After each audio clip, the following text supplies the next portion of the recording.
Alright, so there's still a bit of Detroit sports to talk about. Even though the Lions on Christmas ruined a lot of Detroit's Christmases on Thursday with them shitting the bed against the Vikings, there was still the Wings continuing their run at the top of the Atlantic. And you have the Pistons still continuing their run at the top of the Eastern Conference. So, let's see how the other Detroit sports teams fared this week. Detroit basketball! So, starting off with the Pistons, as the Pistons were on the road all week, because this week was the start of the Pistons' 5-game West Coast swing, as they have 5 road games out west for the yearly West Coast trip. So the West Coast swing started out in Portland against the Trailblazers, where the Pistons got the win against the Trailblazers. And then they followed that up by going out to Sacramento and giving belt to ass to the Sacramento Kings. The Pistons once again continue to own Sacramento. Good tappy times for sure. But of course, the Pistons road trip would take a bit of a hit, as they would end up falling to the Utah Jazz when they head to Utah. Even despite the Pistons' best efforts to come back, they just could not get it done. And then this week, they wrapped it up with a trip in Los Angeles at the Intuit Dome. The first time the Pistons have played, I believe that's the first time the Pistons have played in the Clippers' new stadium. And I'll be honest, that new stadium is fucking badass. I honestly like that new stadium the Clippers got. It's fucking cool. You know, very futuristic. At least now the Clippers no longer have to worry about paying rent to the damn Lakers. See, on the Pistons, they would end up falling short against the Clippers, as they end up in a hole early, and they could not dig out of the hole, as the closest they came was like maybe 10 points. As even despite the Pistons' best efforts against the Clippers, they just could not stop Kawhi Leonard, as Kawhi laid his nuts all over the Pistons' defense with a 55 points. Jesus Christ. Even Cade's best ain't good enough to defeat Kawhi's best, as the Pistons fall to the Clippers. So the Pistons now sit at 24-8. So far, they're 2-for-2 on this. So they're 2-2 on this West Coast road trip.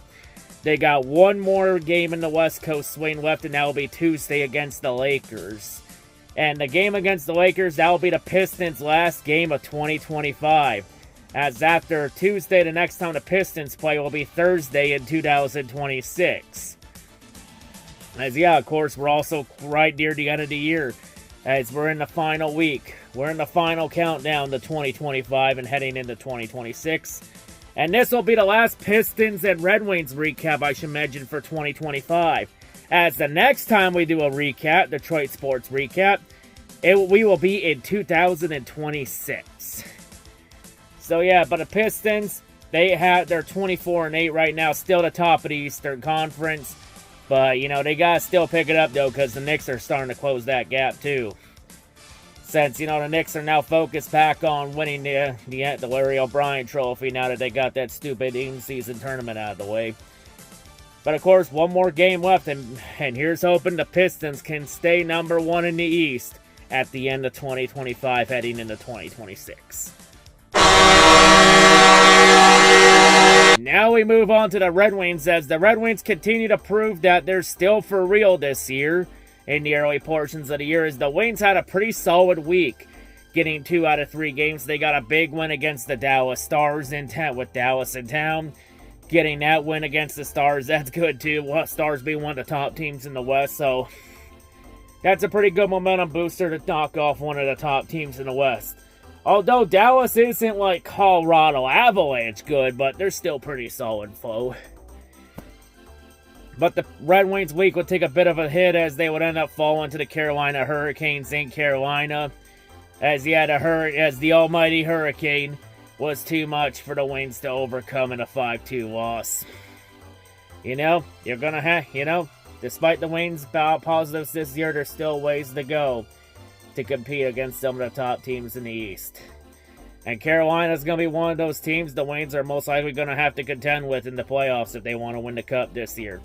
But the Wings didn't stay down long, as of course Sunday they bounced right back with a big win against the Toronto Maple Leafs at home, beating the guys. Once again, the Wings continue to prove that they own the Leafs now. As 3 games against the Leafs this year, the Wings have won all 3, and there's like one more meeting left against Toronto. So Detroit has all but clinched the season series against the Leafs. And one more game against Toronto and Detroit could sweep the season series against the Leafs. Just crazy how much the Leafs have fallen apart by getting rid of by getting rid of Mitch Marner. As honestly, the third period was honestly a perfect chasm of how the Wings ripped Toronto's heart right out of their chest. As 5 minutes into the third, Toronto would score to make it a 2-1 game. And literally 1 minute later, Detroit would go down the ice and tie the game up. And then Detroit would finish the heart-ripping out by winning in overtime. As when it looked like the Leafs stopped the initial shot by Larkin, we're going to clear it out, they failed to clear it out. And Simon Edvinsson jumped right on the puck and deked through Toronto's defense and got the game-winning goal, called game. Damn, Edvinsson's so fucking good. Honestly, it's crazy that Edvinsson only has 14 points this year. Honestly, he does need to step it up, but damn, he's good. So yeah, the Wings get 2 out of 3 games. And also, with Mo Seider getting a couple points too, the Wings now have 4 players on the roster with at least 30 points this year. With it through 40 games. Those 4 being Lucas Raymond, Dylan Larkin, Alex DeBrincat, and Moritz Seider.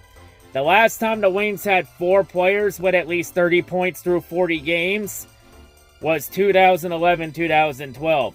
And the 4 players the Wings had that year that had that mark were Pavel Datsyuk, Henrik Zetterberg, Valtteri Filppula, and Johan Franzen. Damn, a blast from the past. As the Wings now sit at 23-14-3. 40 games down, still top of the Atlantic, holding a 2-point lead over the Tampa Bay Lightning. So it's going to be, so it looks like the second half they're going to be competing with Tampa Bay for that top spot in the Atlantic Division. And the Wings, of course, got one more game left in 2025, and that will be on New Year's Eve against the Winnipeg Jets. And in the game against the Jets on New Year's Eve, that game will officially mark the halfway point of the 2025-2026 NHL season. That's crazy. We're already halfway through the season already. Damn, feels like yesterday this season just started. But yeah, also it's good to see Little Caesars Arena consistently packed for Wings games. Good to see that site again. Now, if we can get a playoff Stanley Cup playoff game in Little Caesars Arena, that could be something too. Especially since, we brought the Hockey Town slogan back and everything. And if somebody's getting bored about some of the jerseys I have, don't worry, I have some new jerseys coming in the coming days. Like, I even got some of the old classic Stadium Series and Winter Classic designs coming in. And I do plan on getting a Red Wings Centennial jersey this year. Probably a Lucas Raymond one. Like, there's a few jerseys I need to get on the order, but I definitely got a couple coming, for sure. Including a Datsyuk and a Zetterberg one that's long overdue. So you'll see those jerseys later on in the coming months. Pretty much the whole second half of the season. But anyway, that wraps it up for this recap. Wings and Pistons continue to roll on.